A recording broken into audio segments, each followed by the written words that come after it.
तर मित्रांनो, आज आपल्या बीड जिल्ह्यासाठी खूप मोठा हा व्हिडिओ ठरणार आहे. एक सेकंड सुद्धा स्किप करू नका.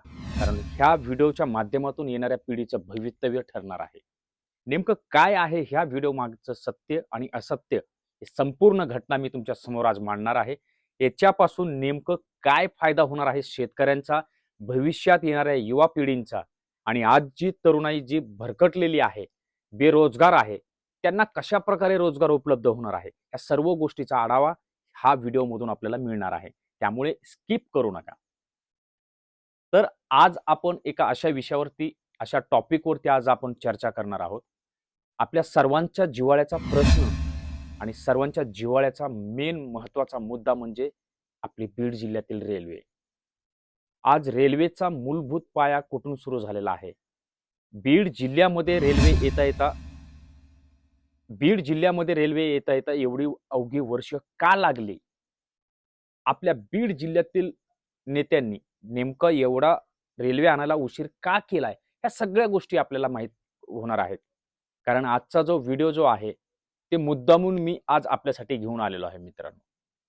मी अनेक शहरं फिरलोय. नाशिक, भुसावळ, जळगाव, शिर्डी, नगर, पुणे, मुंबई, चाळीसगाव, नांदगाव अनेक राज्यामध्ये मी प्रवास केलेला आहे.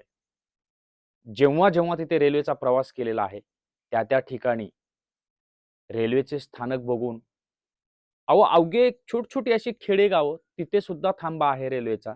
तिथे सुद्धा सुपरफास्ट ट्रेन थांबतात. तिथे आसपासचा जर परिसर जर बघितला, त्या रेल्वेमुळे किती मोठं डेव्हलप झालेलं आहे. हे जर पूर्ण जर व्हिडिओ जर तुमच्या समोर ते चित्र जर डोळ्यासमोर उभं राहिलं, तर खरोखर तुम्हाला रेल्वेचं महत्त्व कळेल. रेल्वेमुळं काय होतंय? किती फायदा आहे? आसपासच्या शहरांना, आसपासच्या खेड्या-गावांना हे सगळं कळतं. मी एका ठिकाणी प्रवास माझा मग सुरू होता. मला भुसावळवरून जायचं होतं. मला मनमाडला उतरायचं होतं. पण ती सुपरफास्ट असल्यामुळे तिने डायरेक्ट मला नाशिकला उतरवलं. नाशिकला उतरल्याच्या नंतर मला भूक लागली होती. 4 तासाचा माझा प्रवास होता आणि त्या ठिकाणी मी उतरलो आणि उतरल्याच्या नंतर मग मुंबईवरून एक ट्रेन आली आणि त्या ट्रेनमधून माल उतरवला गेला. त्या बॉक्समध्ये पाहिल्याच्या नंतर फुलं होती आणि मी जेवत असताना माझ्या अगदी बाजूलाच येऊन एक व्यक्ती बसलेली होती ट्रेनची वाट बघत आणि ती ट्रेन आल्याच्या नंतर ते बॉक्स उतरताना मला राहवलं नाही आणि मी त्यांना विचारलं जवळ जाऊन, म्हटलं, "दादा, हे नेमकं काय आहे?" ते म्हणले, की "हे फुलं आहेत आणि हे फुलं जी आहेत ती आम्हाला मुंबईवरून इथे पाठवण्यात आलेली आहेत." म्हटलं, "हे कसं काय? तुम्हाला काय परवडतंय?" त्यांनी सांगितलं, की "असं जर आम्हाला प्रवास ह्या रेल्वेमुळं आम्हाला अ, आपण म्हणतो ना, की ते दळणवळण आणि ट्रान्सपोर्टसाठी आम्हाला एवढा फायदा झालेला आहे." त्यांनी ज्या वेळेला ती माहिती द्यायला मला सुरू केली, आमचे 35 मिनिटं कसे गेले मला सुद्धा कळलं नाही. कारण मी एवढा भारावून गेलो, एवढा त्याच्यामध्ये त्यांच्या शब्दामध्ये गुंतून गेलो, की मला कळत नव्हतं. काय बोलावं आणि काय? कारण मित्रांनो, जेव्हा ती रेल्वे लाईन तिथून सुरू झाली, मुंबईवरून माल एक्सपोर्ट व्हायला लागला आणि त्यांना ऑर्डरची ऑर्डर त्यांना भेटायला लागले. 2 तासामध्ये त्यांना ऑर्डर जर भेटली, तर 2 तासामध्ये माल त्यांच्या जवळ पोहोचत होता. हा रेल्वेचा फायदा आहे. आज कित्येक ट्रान्सपोर्ट, कित्येक उद्योग, कित्येक व्यवसाय त्या रेल्वेमुळे चालू होतात. आज आपल्या बीड जिल्ह्याचे सन्माननीय खासदार बजरंग बाप्पा सोनवणे साहेब यांच्या पायगुणाने आणि यांच्या प्रयत्नाने आज आपल्या बीडला रेल्वे येते. आणि एवढंच नाही, तर सोलापूर, धाराशिव माझ्या गावाच्या अगदी जवळपासून एक 1.5 किलोमीटर अंतरावरून रेल्वेचं मार्कआउट झालेलं आहे.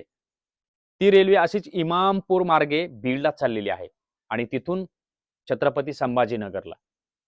म्हणजे सोलापूरची लाईन डायरेक्ट कुठे जोडली गेली आहे?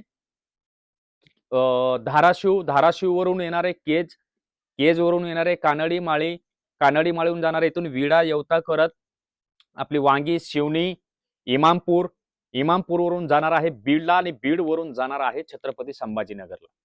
मग नेमकं काय आहे? यामुळे नेमका काय फायदा होणार आहे? तुम्ही सांगाल, की याच्या मेन मुद्द्याचं तर बोलतच नाहीये. मुद्दा असा आहे, याच्यानंतर येणाऱ्या एक दशकामध्ये रेल्वेमुळं किती बदल झालाय, हे तुमच्या लक्षात येईल.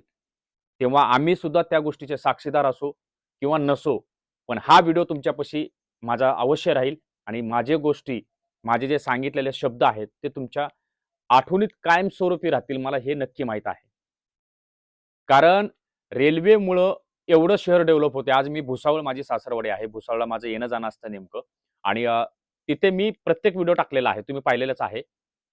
त्या भुसावळमध्ये माल ट्रान्सपोर्ट, एक्सपोर्ट होतो ₹20 ला. फॉर एक्झाम्पल तुम्हाला सांगतो उदाहरणार्थ ₹20 ची वस्तू ते दिल्लीवरून एक्सपोर्ट होते भुसावळला. T-shirt, jeans pant, shirt, shoes, sandal वगैरे, वगैरे अशा बरेच व्हरायटीचे वस्तू येतात. ते ₹20 मध्ये त्यांना तिथं येऊन पडते आणि जर आपल्याला समजा इथून पुण्याला जायचं असेल, तर आपलं भाडं किती लागतं? 8 ते ₹10,000 फक्त जाणं-येणं लागतं आपल्याला आपल्या ट्रान्सपोर्टसाठी आणि तेच ₹10,000 मधून आपलं ₹1,000 मध्ये आपलं पुण्यावरून आपल्या बीडला सामान येऊन पडणार आहे. मग किती शिल्लक राहायला लागले आपले? किती रुपयाची बचत व्हायला लागली? 8 ते ₹9,000 ची बचत होते. मग तो फायदा कोणाला होतोय? त्या व्यवसाय करणाऱ्याला होतोय. रेल्वे स्थानक आलं, तिथं लोकांची ये-जा झाली, तिथे 2 हॉटेल उभा राहतील.